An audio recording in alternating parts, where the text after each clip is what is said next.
आटी अन टोपली म आटी टोपली म काय खास दिसारी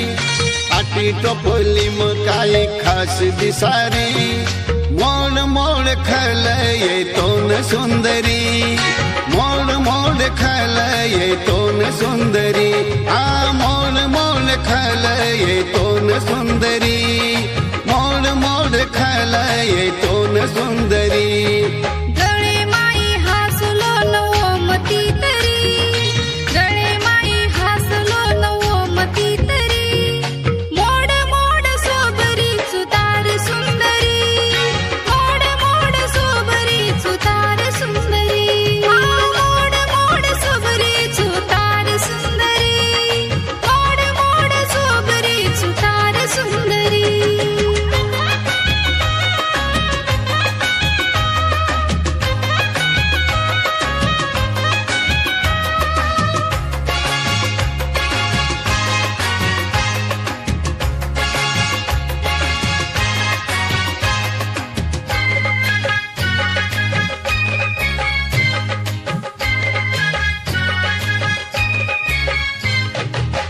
साज शणगार